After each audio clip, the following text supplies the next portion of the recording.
What is up, you guys? Welcome to my YouTube channel. Welcome to my first kind of official video in which I will be talking about my weight loss journey. I'm going to try to keep it as concise as possible, meaning that I'm just going to try to talk about the main kind of points of how I lost the weight and not so much into the history. I have a long history of eating disorders and all sorts of unhealthy habits around eating and diet culture and body dysmorphia and all of that. But I'm going to try not to get too much into that today and just kind of more focus on the actual steps I took to lose weight, because I know that that's probably what more people are interested in as far as helping you on your own journey with it. So I'm going to try to break this up into a few different pointers and try to stick to those as well as I can. Warning, I am a rambler. I will do my best to stay on track. Got some major ADHD, but we will try to stay on track. But if not, you have been warned. So anyway, the first thing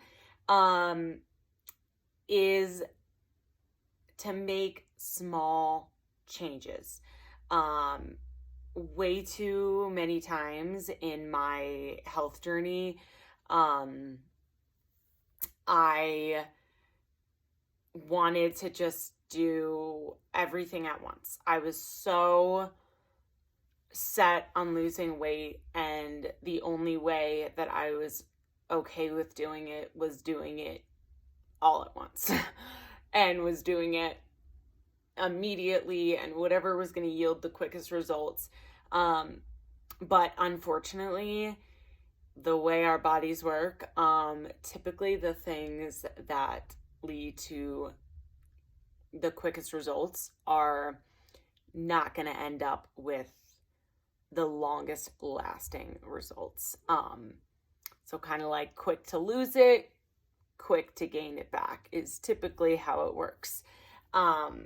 And I won't get into all of the scientific reasoning behind that. Again, I can get into that in another video if you would like me to. If I didn't mention it, I am a personal trainer and have my bachelor's in exercise science. And I took a ton of nutrition classes and stuff. So I can go into more of the sciencey stuff if you would like. But I won't bother you with it too much now. So, like I said, in the past, I was a huge yo-yo dieter. I would try to start this diet that was such a huge difference from what I was eating in my normal life or how I was eating. And, you know, come a few days in, I did not ever last very long. I would maybe last a few days, a few weeks if I was lucky. And then I would just completely fall off the wagon. And when I would fall off the wagon, I would go, like I said, I do have a history of eating disorder, specifically binge eating disorder, and that would just trigger that every time. And I would try to do, let's say keto, for example. Nothing wrong with keto. I think it has some great therapeutic benefits and some great health benefits. But for me, it was just, that was a really extreme thing to cut all carbs out of my diet. I think there's a time and a place for that maybe, and certain people in certain situations that it might be really, really helpful for. But for me, it just, the sense of that huge restriction, because carbs are my jam. carbs are my thing. And to completely cut those out was detrimental to me. Like, that sounds dramatic, but I was like, there's basically no point in living if I can't have carbs. So how long do you think that lasted? Not very long. I think the longest I was ever on keto was like a week or something. But I kept trying it. And then it's not like I would just kind of eat, a little bit of pasta one meal and then get back on it the next day. It would be this giant binge, and I would eat every carb in sight and everything I told myself I couldn't eat. So all that to say, I started trying a new approach that I was very resistant towards at first, but it ended up being one of the most helpful tips that I can give you now, which is to just start small, make small changes. Maybe you're a person that the cold turkey approach works for. If you are, then disregard this tip. But I feel like for most people, even if they have an all or nothing type personality, which I would consider myself to have, eating behaviors typically don't respond very well to completely cutting everything out. The mind-body connection doesn't like that too much. And we do, especially here in America, I feel like have a very big emotional connection to food. And so that does play a part in it. So the cool thing about making these small changes, as minuscule as they may seem, is that you're constantly getting these small triumphs. And those small triumphs they don't really feel small when it's something that you've never been able to accomplish before, or has not even been anything you've tried before. So, and that's what gives you the motivation to keep going. Failure is not, well, it's inevitable sometimes. It's not a great motivator. So, what motivates you is winning and achieving goals. And that's, again, scientifically proven. If you're one of those people that like needs those answers, written by scientists, those are out there. But anyway, so I will give you an example of a small change that I made. So I am a huge nighttime eater. All my nighttime eaters, where you at? Don't leave me out here, okay? I am a huge nighttime eater. For me, I mean, I've eaten before I've gone to bed like 95% of nights since I was like 10 years old. So maybe even younger. I don't even remember. But point being, how easy do you think it would be to break that habit that's been in me for 15 plus years? Not very easy. So when I tried cutting out night eating in conjunction with trying, I don't mean to pick on keto. Let me pick a different diet. The military diet. I don't know if you've ever heard of it. If you haven't, consider yourself lucky. So pairing those two things together, those two huge changes, was so overwhelming, that it never lasted. And to make weight loss something that if you actually want to keep the weight off, which I'm happy to say that I have, for the most part, I've gone through ebbs and flows, but I haven't gained more than, we'll say, like 5-ish pounds back. And there's a lot of things that contribute to weight fluctuation. So I'm not too concerned about it. But so the biggest thing to keep in mind when you're choosing kind of the path you're going to take for weight loss is sustainability. And that is what is going to make you stick with it and stick with it in the long haul. Because, a lot of times, even after you lose the weight, keeping it off can be just as difficult sometimes, which I don't say that to be, to sound discouraging, but it's just the truth. You can't lose weight once and then consider the work to be done. You have to continue to live a healthy lifestyle. It will, I'll get into this in my next point. But you probably can up your calories and get into more of a maintenance phase. And so you can relax a little bit. But most of those habits that you learn during your initial weight loss, you probably still need to incorporate into your life. And you're probably going to want to, honestly, because you're going to feel so much better. And those are going to be your new habits now. Okay. I warned you about the rambling. So night eating. I changed to, I just literally scaled my portions back. That was the first step. And I'm talking like I didn't change anything else about my diet. I ate pretty healthy as it was. I more had like a consumption issue, the amount I was eating. So I wasn't overly worried about that. So pick a habit to you that you think is pretty detrimental to you. My food choices didn't seem entirely too detrimental. So, like I said, I chose the night eating, not because I necessarily have an issue with the exact, like the time of day you're eating. If you eat after 8:00, like you're not all of a sudden going to get fat. But it was just, I was consuming so much extra food for no other reason than it was just a habit.